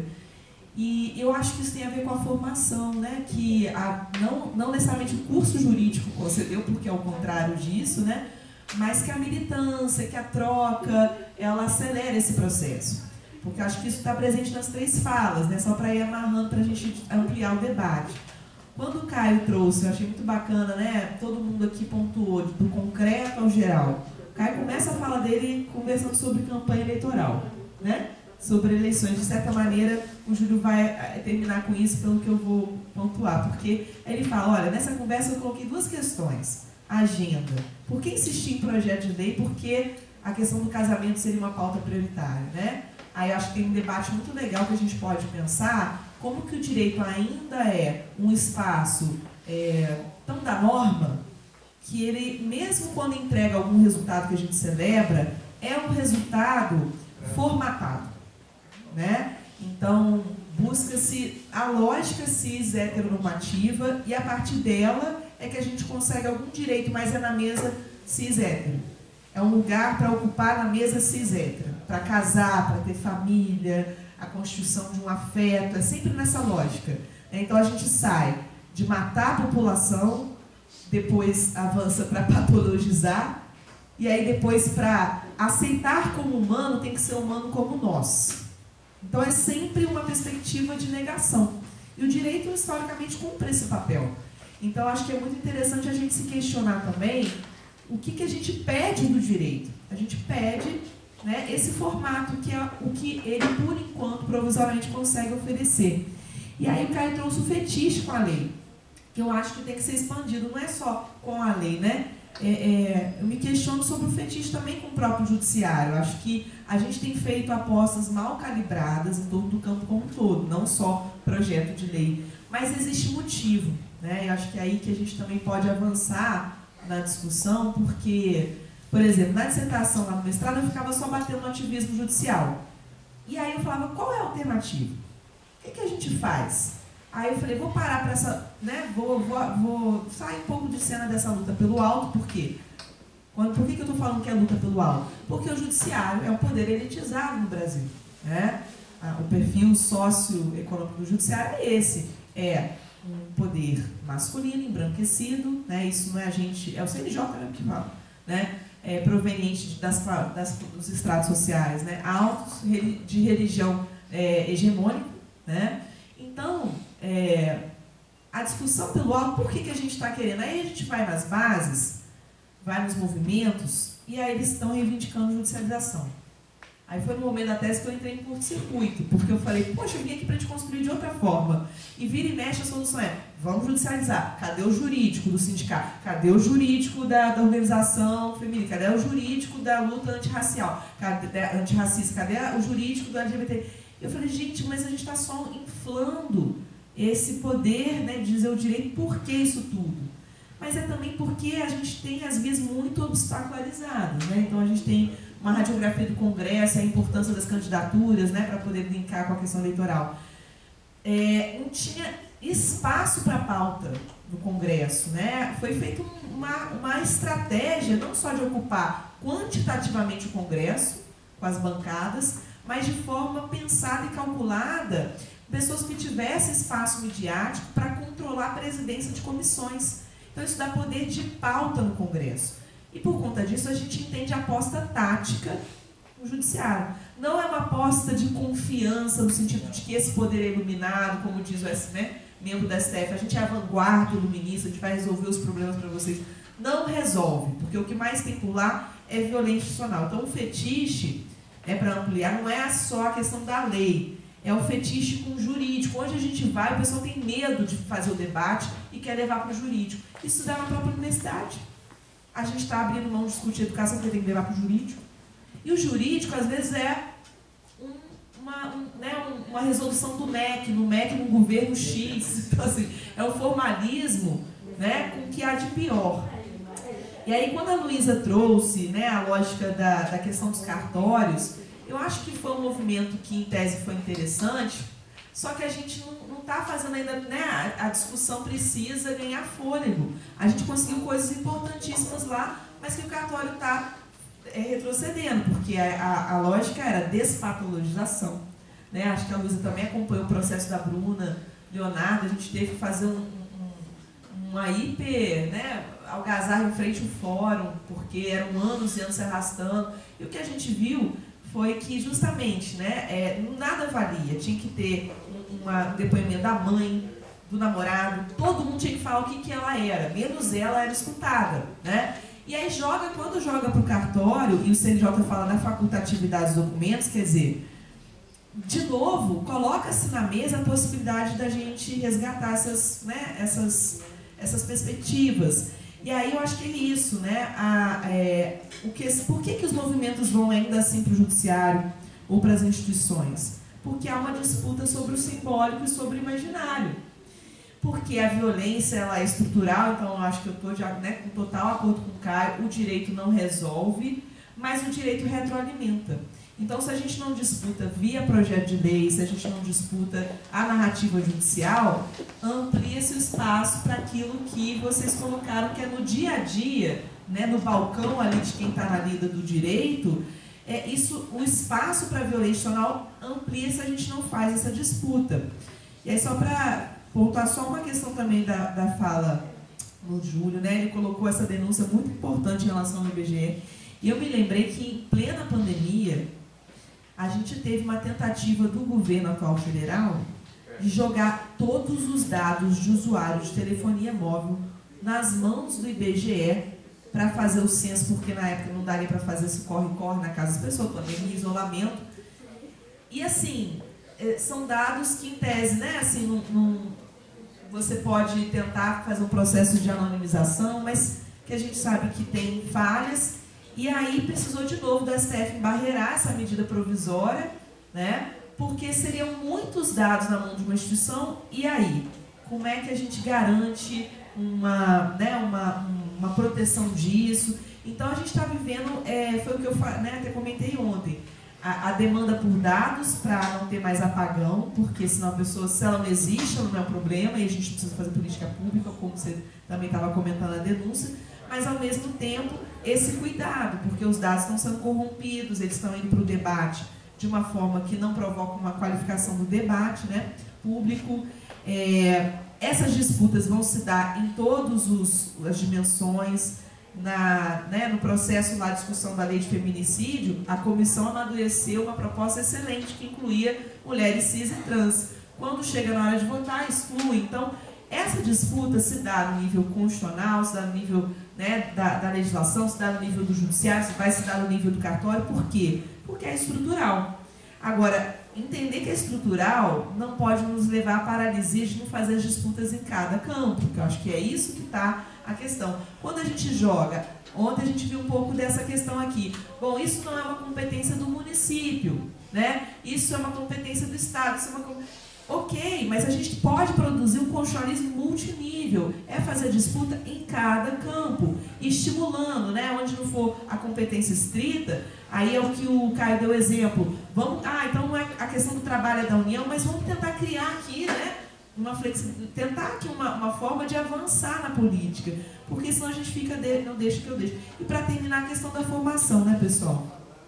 Eu tive a experiência, e foi muito interessante, circular a universidade, dando aula de ética profissional para tudo quanto é curso da universidade. Eu passei pela medicina, pela psicologia, pela enfermagem, pelo direito, pela comunicação, pela psicologia, fisioterapia e odontologia. Fiz questão de fazer toda essa cobertura e lá era um ponto que a gente notava como que as pessoas estão refratárias, para pegar a fala do Júlio, que é de formação, que é, né, precisamos melhorar nossa formação, mas jogar para a questão eleitoral de onde começou. Porque não é só não saber, né, Júlio? Assim, as pessoas não sabem o que é isso. Na verdade, elas estão sendo bombardeadas com uma ofensiva antigênero. É pior do que simplesmente desconhecer.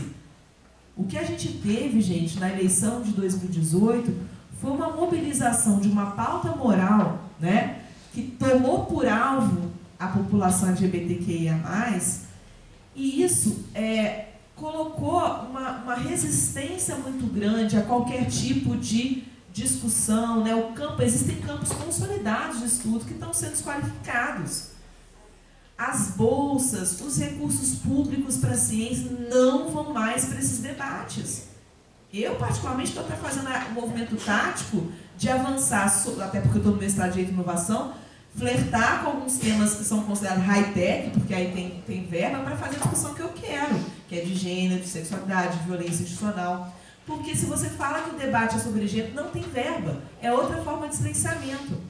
A outra forma é a censura, que a gente vê, né? A outra é de estrangulação orçamentária e a outra é de ataque às universidades, né? Então a gente não tem a formação devida e aonde podia ter, está tendo resistência. Isso mobilizou o cenário de 2018. Foi essa a pauta, que vai voltar com toda a força agora. Então não é nem só não saber, é um movimento de aqui não entra, aqui não passa. Então a gente está falando da necessidade de fazer uma resistência e disputa em todos os campos, né? Não vai terminar com as eleições, obviamente, porque a gente sabe que ali a disputa é muito circunscrita, mas é um passo importantíssimo, né? Se a gente não tiver aí uma mudança de cenário, a situação se agrava feio, né? E aí vamos jogar para o debate aí para a gente ouvir. Mas eu fico muito feliz, queria registrar isso, de ter quadros do direito, aí eu chamo de quadro, mesmo no sentido que a gente estava conversando ali, né, na prévia, no sentido de serem pessoas que estão na trincheira, que fazem o corre do direito, mas que entendem o tanto de rastro de violência que o direito deixa por onde passa, né? E isso só vai mudar quando a gente começar a ter, como já estamos tendo os quadros, né? Como o Júlio no direito, né?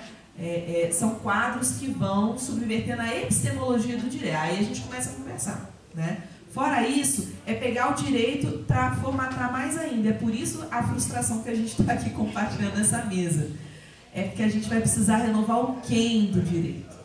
Para a gente mudar o como e o conteúdo, a discussão é do quem. Quem está ocupando os lugares onde a gente exerce o poder de dizer o direito. Essa é a discussão fundamental. É mudar o corpo docente, não só o do alunado, né? São discussões fundamentais para a gente ter algum tipo de transformação no cenário sombrio que a gente está pintando aqui. Por isso a importância desse evento, que a gente está formando quadros para ocupar todos esses lugares, né? E a gente pode ter alguma perspectiva. Queria abrir para perguntas, comentários, desabafos e etc. Vamos lá, Zezé, querida.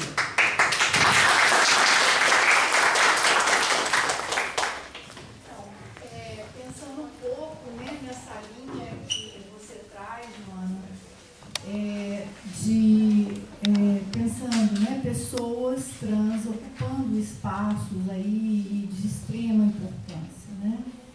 E aí a minha questão é muito dentro de uma leiguice minha nessa área do direito aí, né?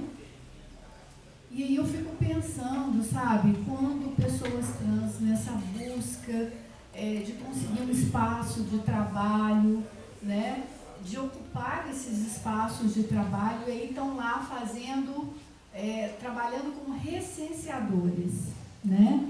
E aí eles conseguem esse espaço, passam por todo um processo de seleção, e aí tem que, dentro desse espaço, se sujeitar a essa condição aí, né, de negar a condição, né? E aí eu fico pensando, aí eu digo nessa minha leiguice, né, assim, isso não é um assédio, né? De que forma que a gente pode ver essa condição que as pessoas vão se submeter, né, por ter que passar por isso aí? É uma questão.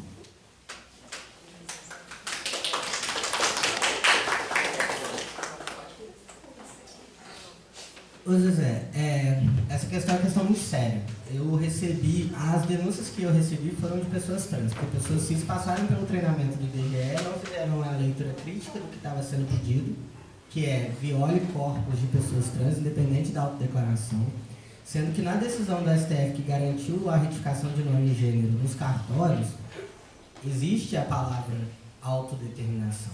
Existe na decisão do STF, porque uma coisa que a gente às vezes não entende, principalmente quem não é do direito e quem é do direito também, que a decisão não é só ementa, né? A decisão ela tem uma fundamentação.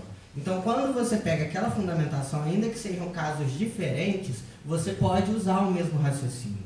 E na decisão do STF que fala da retificação de nome e gênero, fala do respeito à autodeterminação. Então, quando você pede para um recenseador fazer essa questão, além de você estar pedindo para ele passar por cima da autodeterminação dele, né, que é muito doloroso, e eu recebi mensagens de pessoas dizendo, eu tenho que fazer porque eu preciso do dinheiro, sabe? Estão me mandando fazer isso, eu não posso questionar, porque se eu questionar eu vou perder a minha vaga, então eu tenho que fazer.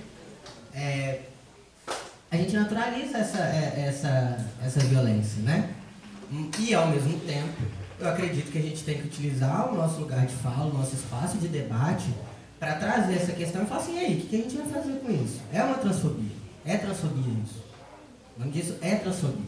Né? Não é nem assédio, é transfobia. É transfobia institucional, né? É a forma como o Estado se coloca através da omissão e da ação para violentar a gente o tempo inteiro. E não só quem vai ser atendido, mas também quem está ali contribuindo com o censo, né? Então, eu acho que é isso, Zé. Não é só assédio, não. É transfobia mesmo. Assim, eu também fiquei sabendo disso recente. Hoje, né? Hoje, quando o Júlio me contou, mais cedo, e eu estou tentando pensar desde então, qual que é a finalidade disso? Porque não é gratuito, né? Assim, tem uma finalidade. Qual que é essa finalidade? Porque se é saber que existem pessoas trans, tem um jeito mais fácil, que era perguntar. E o IBGE não quer perguntar, né? Então qual que é a intenção? Qual que é o objetivo da formatação dessa pergunta? Para mim, a única forma é invisibilizar. Pode ser que com mais amadurecimento dessa ideia eu pense em outra, mas eu só penso em visibilização. Acho que é pior, acho que é deslegitimação, porque a invisibilização já existe, só tem masculino e feminino.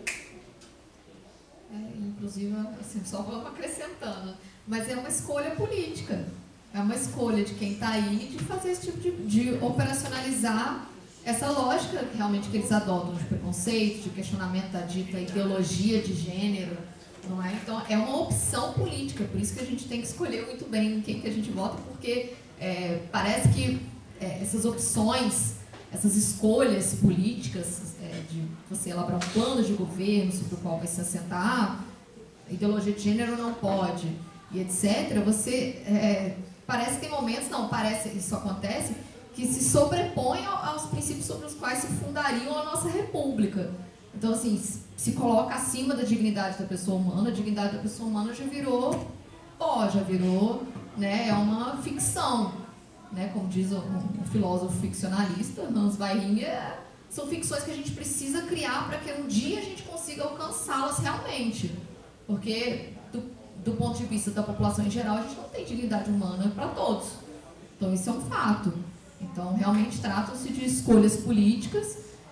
Eu até estava lembrando do caso do Estatuto da Família, que foi uma miríade de projetos de lei. A gente tem atualmente, acho que mais de 10 projetos de lei entre arquivados e que estão correndo, tanto perante o Senado quanto a Câmara dos Deputados, que você pensa assim, pô, tem 10 projetos de lei sobre família, sobre o Estatuto da Família, pô, eles devem estar melhorando, né? A cada dia, ó, família, a união entre 2 ou mais pessoas. Não são projetos que melhoram, não. São projetos que brigam entre si, que é onde se realiza um espaço onde se realizam disputas ideológicas realmente. Então tem um projeto de Estatuto da Família que reconhece as uniões paralelas, as uniões poliamorosas, mas, por outro lado, tem 7 projetos de um pastor, de um candidato, de um deputado pastor de um partido conservador, que o cara propõe 7 projetos de lei, quase que um e quase igual ao outro, falando que não, que a família é constituída por 2 pessoas, homem e mulher, papapá. Então, gente, a gente tem que entrar nessa disputa e perceber que é sobre a gente mesmo. É sobre a gente. Os nossos direitos estão ali e a gente tem que entrar nessa disputa realmente. Não vou lá no Senado, no Congresso Nacional ali, me manifestar, também posso, mas é realmente no dia a dia, nesse enfrentamento, como a Joana falou, que eu estou aqui contando caos, o Júlio contando outro caos, mas é realmente no que a gente pode, nos espaços em que a gente pode ingressar, que a gente pode atuar, é a gente se defender mesmo, da forma que a gente conseguir. Então, acho que é isso, vamos deixar o pessoal perguntar. Só viajando assim, depois da viagem já, você falou sobre escolha política, será que isso também não é marketing? Porque isso engaja. Tem uma galera aí que fica feliz em ver alguém... Isso é uma pauta, né? Será que também não tem de marketing aí de falar assim, olha, eu vou...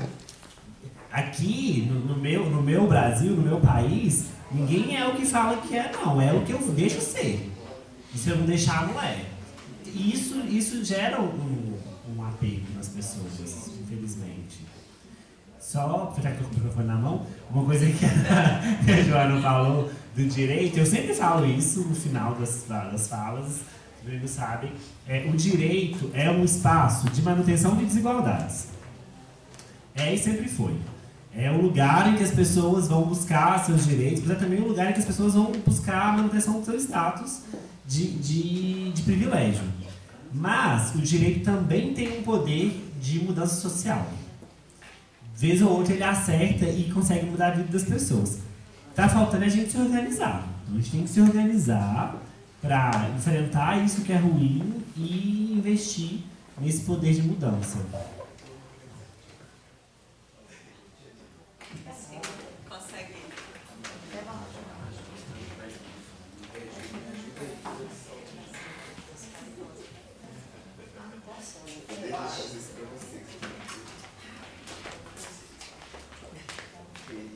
Eu peço licença para me apresentar e dizer por que eu estou aqui.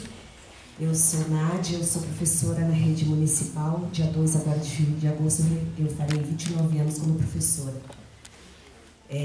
Concursada e atualmente eu estou na função, eu sou secretária de educação do município. E eu não pude estar aqui nos 2 primeiros dias.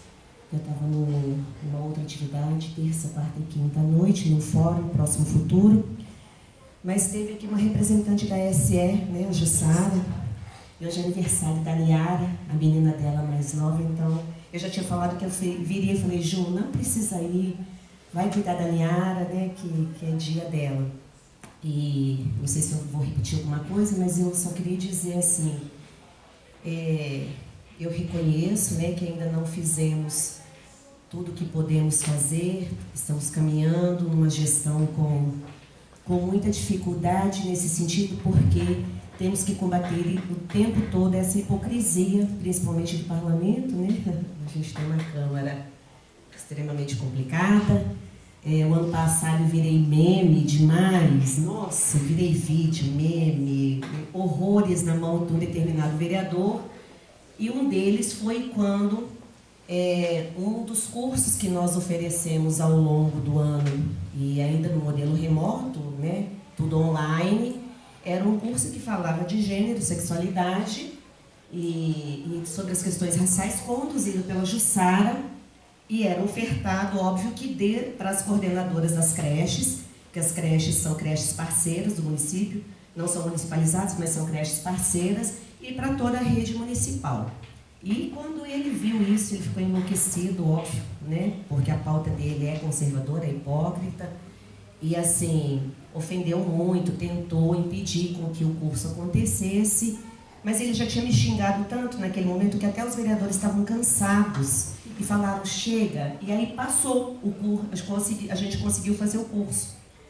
Então nós temos quero registrar aqui o nosso compromisso, de que a gente entende que a educação tem um papel fundamental em qualquer mudança, em qualquer transformação social, e principalmente nesse tema. A Jussara deve ter relatado, nós já estamos acompanhando casos de alunos do ensino fundamental que estão passando pela transição, além da histórica homofobia, né, registrada nos meninos lá e nas meninas desde cedo, que a gente tem que combater todos os dias. Eu sou de uma categoria muito conservadora, por incrível que pareça, e muito hoje tomada pelas ideias pentecostais, enfim. Então, é um caminho bem difícil para trilhar, mas não tem outro caminho. Não tem uma curva para a gente falar, vou por aqui porque vai ser mais fácil. Tem que ser mesmo, né? E a formação tem que ser constante, e esse é nosso compromisso. E nós agora, nesse segundo semestre, retomaremos a discussão que eu estava enrolando, que é rever o Plano Municipal de Educação. Como é um ano, né, de eleição bastante complicada, eu fui protelando um pouquinho, até ter o momento certo, porque ele vai passar pela Câmara. Então, vocês imaginem o horror que vai acontecer na Câmara. Então, eu segurei, mas agora a gente inicia a discussão. Já teremos um primeiro encontro com o pessoal da universidade, agora ainda em agosto. E aí já deixo o convite, acho que o Centro de Referência, o Centro de Referência tem que estar conosco nessa discussão do plano, nem que o Plano Municipal tem que colocar o que é o tema diversidade, já que o último plano aprovado, o conceito de diversidade é só o da deficiência, né? Apesar que depois do STF acho que foi derrubado, enfim. Mas é isso ainda que vigora. Então, diversidade humana é só no que diz respeito à deficiência.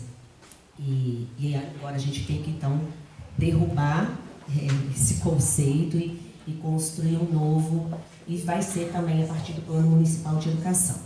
Mas faremos também com bastante atenção até o dia 2 de outubro, né? Óbvio, e com cuidado. Claro que não estou querendo me esquivar e não estou sendo covarde, porque muito pelo contrário, não sou covarde. Mas é só um cuidado, uma atenção que eu estou tendo nesse momento histórico, mas quero reafirmar aqui o nosso compromisso e que o Centro de Referência esteja conosco, né, porque tem que estar lá, quem vai dizer o que é diversidade, né, a pessoa com deficiência, a comunidade LGBTQIA+, os negros, as negras, a gente tem que estar, porque senão vão ficar os teóricos, ficaremos nós, héteros, cis, tranquilamente no nosso espaço, falando o que tem que ser o outro. Então eu chamo toda a comunidade para estar junto com a gente nessa discussão também, e para que logo depois de outubro a gente possa então realmente invadir a Câmara e refazer esse nosso plano municipal e investir nessa formação mais e mais. E só contando uma historinha rapidinho, ontem, depois que eu saí lá da atividade, eu estava num bar com os amigos e estava conversando com uma professora, que é professora de Ciências Sociais no Estado. Ela dá aula em São Dumont. E aí ela falou assim, Nádia, e aí eu comentei, não, porque ela candidata é a Dandara, não sei o quê. Aí ela assim, porque essa pauta, Nádia, está pegando para os meninos do ensino médio. Tudo que fala sobre LGBT eles querem. Eu falei, oba! Aí ela falou assim, Outro dia, você acredita que eu pedi para eles pesquisarem sobre saúde? E eles enfiaram no meio que eles queriam saber sobre saúde para LGBT? Eu falei, querida, e aí? Aí ela falou assim, eu não sabia o que falar para eles. Aí eu falei, não, mas aí o que você falou? Ela falou assim, eu não sei falar para vocês, eu vou estudar para conversar com vocês. Falei, parabéns, professora, que é isso mesmo, a gente não sabe tudo mesmo, né? Mas ela falou, Nadine, tudo eles enfiam a pauta LGBT. Falei, gente, então, é isso, gente. Tem que chegar lá na molecada, né? Porque eles estão ávidos para conhecer, para saber, e não sabem. Mas eu achei muito interessante essa fala dela, o recuo que ela teve, ela dizer que não sabia, e deles forçarem.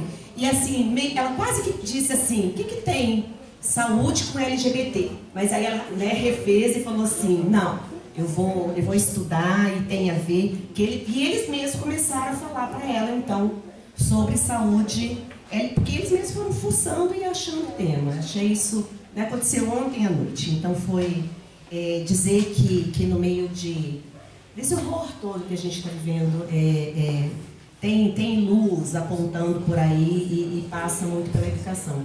Então fica aqui meu compromisso como gestora, que estou nesse momento da gestão, né, com todos os nossos erros e avanços, mas com um compromisso real e verdadeiro. Tá?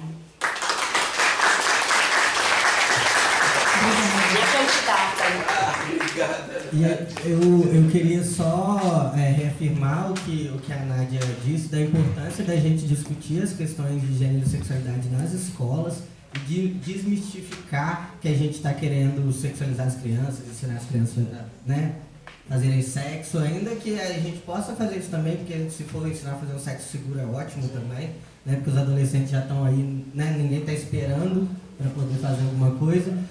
Mas eu trago até o exemplo da minha mãe é professora também, e mais de uma vez ela me chamou para poder ir dar palestra dentro da sala de aula, sem falar que era de gênero e sexualidade, mas por conta de homofobia e transfobia.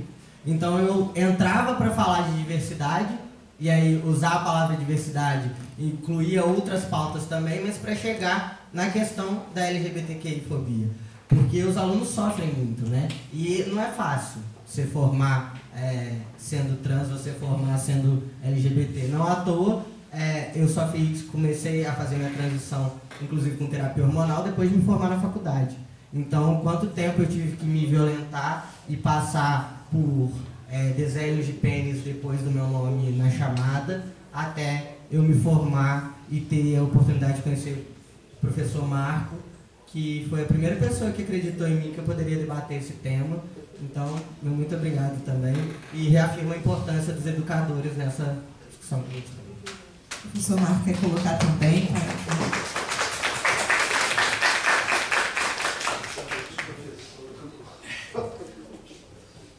A gente falar isso aí, eu acho que está chamando de arte pela categoria. Mas eu queria fazer duas questões. Vou ficar aqui,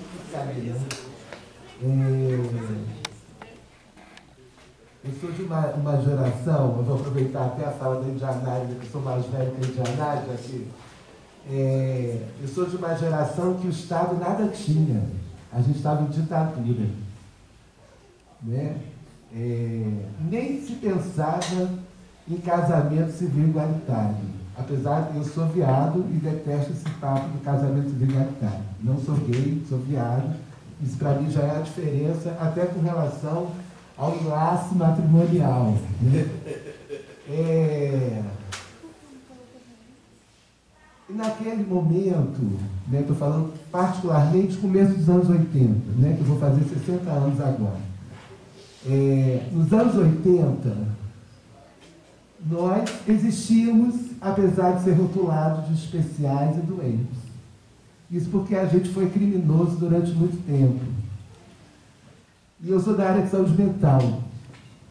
Né? E eu fui fazer psicologia porque eu era doente mental. Essa era a estrutura que se colocava as pessoas, que naquela época nem tinha a rotulação LGBTQIAPND+. Né? eram homossexuais, homossexualismo. Tanto que o primeiro livrinho era da minha corrente política na época, chamada Convergência Socialista, nos anos 80, e o primeiro livrinho fala assim, homossexualismo, da opressão à libertação, que era o tom, né, do enfrentamento à ditadura, né, a opressão, e ainda o homossexualismo. Esse livrinho ele foi reeditado depois, aí se colocou lá, homossexualidade. Ainda, né, e o autor ainda é vivo, né? Eu era caçula naquela época, ele deve estar agora chegando nos 80, 70 alguma coisa. Né? Então, tem um padrão que é igual. A gente fala assim, que direito? Nenhum direito. Ainda, nenhum direito.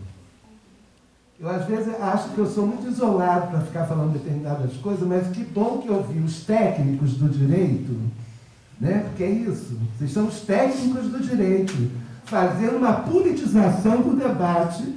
Eu acho que isso tem que ficar claro. Né? A politização do debate para dizer assim, olha, no limite da minha técnica e da minha área, que é conservadora, que nos criminalizava, né? E que nos patologiza, né? Agora não, mas agora não foi dado de graça. E mesmo assim, ainda agora não, porque coexiste o sim e o não ao mesmo tempo. Né? Existe essa coisa, eu tenho que explicar o que é orientação sexual e identidade de gênero, ainda. A gente é convocado no centro de referência para falar de quê? O que é LGBTQIAPNB+. A gente tem que explicar ainda o que é isso. Né? Ou seja, não está dado nada. Nada foi dado e não está dado. Não está dado. Direito nenhum. Eu sou do tempo foi até bom que a Janari recuperou a nossa primeira parada no Brasil, que foi em 95, no Rio de Janeiro, no Congresso da ILGA. Naquele momento, a Marta Suplicy estava apresentando um projeto de lei, né, da União Civil. Que não era nada demais, porque as pessoas já estavam vivendo juntas. Era só para regulamentar. Que é isso o direito?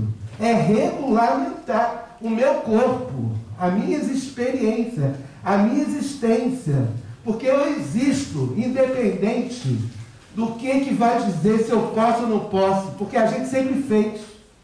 Né? Tanto que agora a própria Organização Mundial de Saúde diz, HSHs, vão dar uma diminuída na trepação, porque a varíola dos macacos está aí, ou seja, eu estou sendo tratado de novo, como era nos anos 80 em relação à epidemia do HIV/AIDS, que a gente entrou e até hoje a gente não saiu. Eu vivo a pandemia. Eu tenho alunos meus que morreram agora. Eu achava que era por conta do coronavírus. Não era. Era por conta do HIV/AIDS. É uma pandemia ainda. Agora saiu 4 casos de cura. 4. São 40 anos da pandemia. De forma inédita, a ciência, que a gente representa na universidade, né, como docente, né, que produz a ciência, não deu nada para a gente. Enquanto rapidamente se produziu vários tipos de vacina por conta da Covid-19. E a gente nada. Ou seja, eu quero dizer, do ponto de vista Foucaultiano, e eu adoro reivindicar a biopolítica enquanto uma estratégia de pensar o poder, eles fazem o tempo inteiro é deixar-me morrer. Porque se não me deixam morrer, me matam. E é isso, é L com todas as caracterizações, porque ela pode ser uma gay padrão. Mas em algum momento ela vai passar por alguma determinação de deixar morrer. Principalmente se ela tiver HIV ou agora, né, a dos macacos. Tá? Então assim, por isso que o HSH está foco de novo, porque não vão falar, né? A gente inventou, eu falo da saúde, porque isso é um termo epidemiológico que a gente inventou. nos anos 80? Porque a pessoa não era bicha, não era viado, não era gay, mas transava com homem. E todo mundo sabe disso. Por isso que a gente fala assim, a pesquisa nacional, né, de saúde do IBGE diz que nós somos 1,9% da população. É quem se identifica, né? Porque a maioria transa. Você entra num ônibus, eu falo do Rio de Janeiro, tá, gente? Não estou de Juiz de Fora. Você entra num ônibus lotado, já está acontecendo. Você entra no metrô lotado, já começou a acontecer novamente. Entendeu? Você vai para qualquer banheirão, já está acontecendo. E isso são todos nós. Né? Então, assim, eu acho que é interessante a gente afirmar o tempo inteiro que não há nenhuma garantia de direito. A gente teve aqui ontem um debate do Plano Municipal LGBT. Com todo respeito, Nádia, secretário, que não pôde vir, veio a Jussara, mas a gente fez um debate aqui ontem, né? 6 meses de plano. A gente passou a fazer uma reflexão diagnóstica para mais 6 meses depois ver o que vai se fazer. Que é isso? A gente só está colocando na ordem do dia, na cidade de Fora, né, a regulamentação da Lei 9791 de 2000. É isso. 2000, nós estamos em 22. É um lastro de tempo. Né? Até a Dandara falou que são quantas gestões? Sabe quantas gestões de prefeito e prefeita? 5,5. 5,5. Vai deixar morrer, gente. Aqui na cidade. Entendeu? Não é fazer viver, é deixar morrer. Então, eu quero parabenizar vocês, né, e todos nós, porque se não for na luta, se não for encarando, aliançando, brigando, porque a gente, é isso, né? A gente não vai fazer diferença nenhuma, não tem diferença. Porque a lógica, né, o instituído, a ordem, é essa. É essa. Nós somos corpos abjetos, nós, como diz a Lélia Gonçalves, a gente é a lixada, é a vida lixada. Nós somos os lixos. Até a forma como nós somos tratados no interior da família, para começar, a primeira instituição da gente, já é diferente. Raras exceções. Raras exceções. Não é à toa que surge um grupo, nacionalmente, chamado Mães, né? Para acolher. Né? Então, assim, a gente não tem nada mesmo, não, quando você fala assim, se vocês estão fazendo uma leitura pessimista, no sentido niilista, não, é isso mesmo. A realidade é péssima. Não tem nada. Né? A gente regulou o banheiro na UFJF. Cadê a implantação? Continua lá, masculino e feminino. E a gente já regulou, não tem isso. A gente brigou, né, para ter cota para a população trans. Não sei se todo mundo sabe, mas isso é um debate que foi tenso.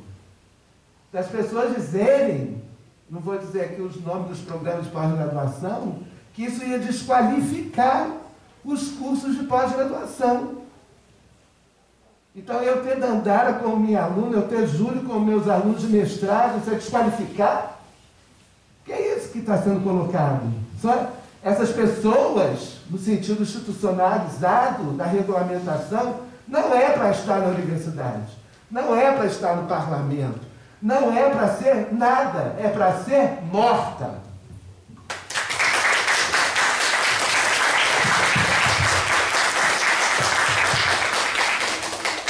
Eu queria só, na linha do que o Marco colocou, e retomando a fala da professora, secretária Nádia, né? Muito bom estar com a gente hoje, foi muito bem representada pela Jussara, e ela deixou muito colocado, e eu gostei muito da fala dela, porque é uma fala de muita honestidade sobre os desafios da educação. A gente sabe que é a pasta mais delicada, não à toa, né, os levantamentos que estão sendo feitos de ofensiva antigênero, inclusive em termos de produção normativa, todas têm por alvo a educação, a escola, é ali que suprime o debate. E quando a professora Nádia lembra da votação do primeiro plano municipal, ali para mim é o laboratório dos problemas, porque a gente tem os exemplos de vários problemas que aconteceram. a questão da categoria professor ser conservadora, porque eu estava acompanhando as discussões, né, na Câmara, e foi triste quando justamente o campo que se elege pelo carimbo do direito, né, os equipamentos de segurança pública hoje geram bancada, né, dos delegados, delegada fulano, que vão para a política, e a gente viu justamente a mobilização da técnica do direito. Olha, eu como sou do direito, né, foi essa fala que foi feita lá, como delegada, eu vou propor aqui que a gente repense a questão da diversidade. Foi uma jogada, né, uma dobradinha. Eu, como alguém do direito, eu sou a favor da diversidade, a gente tem pessoas distintas. Eu falei, tá estranha essa fala, porque vindo de onde estava vindo. Temos pessoas com deficiência.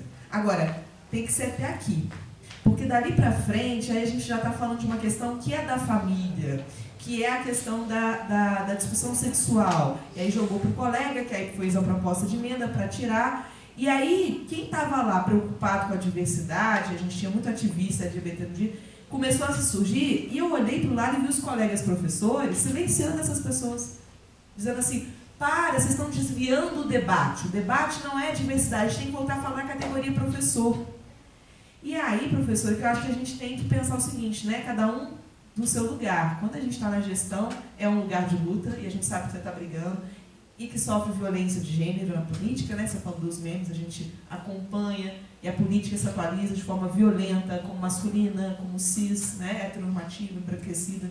A gente acompanha e está junto, mas ao mesmo tempo, é também nosso papel que está de fora da gestão cobrar, porque dentro do movimento a gente tem essas mensagens. Espera aqui mais um pouquinho, que a gente tem que derrotar mais uma coisa. Espera mais um pouquinho, porque... né, a gente sabe que tem que fazer cálculo, porque de fato essa pauta é mobilizada, como o Caio bem colocou, eleitoralmente, para estar aí, né?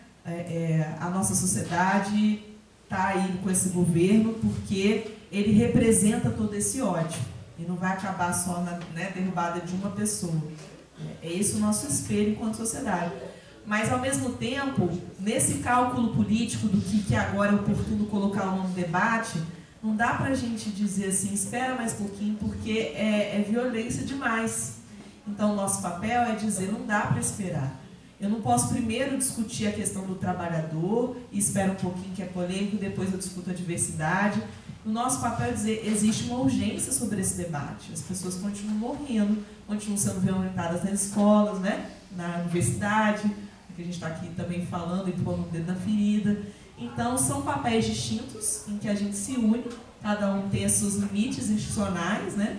Mas eu acho que é por aí, das disputas que a gente falou, mas, né, a gente fica feliz de ter esse horizonte de parceria, porque vai ser necessário mesmo, muita articulação.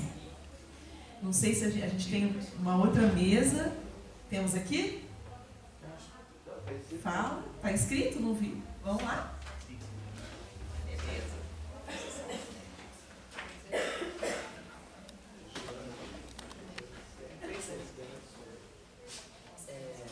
Boa noite. Boa noite. Eu queria só emendar uma coisa que você, professora Joana, falou, e juntando com algo que o Marco também falou, sobre essa coisa de, espera mais um pouquinho, e o que o Marco falou dos banheiros na UFJF. Porque quando teve essa resolução dos banheiros, havia um grupo formado por ativistas, estudantes, professores, para ir a cada instituto da faculdade conversar com a coordenação, assim, explicando essas coisas. Mas em determinado momento, como estava chegando a parte da eleição da reitoria, foi parado para falar, não, agora a gente precisa garantir que vamos ter um reitor que não seja de extrema-direita, conservador. Aí parou. E isso até hoje não foi retomado. Então, o que mais estamos esperando, já que o que era para a gente estar aguardando ali já passou, inclusive o reitor era o que estava do nosso lado, assim, conforme dizia. Eu só queria deixar isso assim.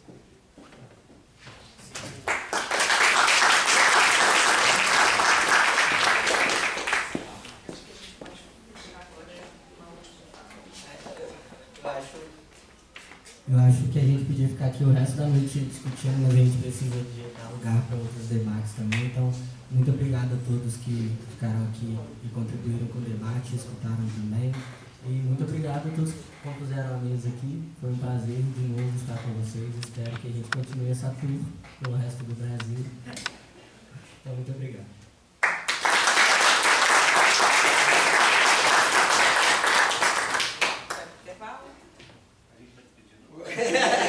Porque o Júlio já fez uma Não, gente, brincadeira. Eu queria agradecer mais uma vez, fiquei muito feliz com o convite, foi muito bom repetir esse encontro, né? Com a Luísa e o Júlio, conhecer agora a professora Joana. Fiquei muito feliz com o nosso debate, assim, trouxe muitas, né, a gente deixou um clima meio triste aqui no começo, mas eu acho que é importante a gente pensar, a gente acaba vendo, eu acho que isso ficou bem claro aqui, né? Vendo o direito muitas vezes com mais otimismo do que ele merece. Então é bom a gente pensar, é bom a gente se organizar, é bom a gente ter em mente até o que a gente quer esperar do direito, o que a gente quer demandar do direito. E essa organização é fundamental. Então, muito obrigado.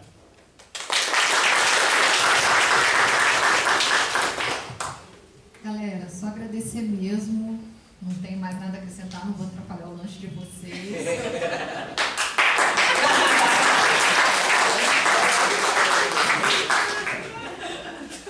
Pensado.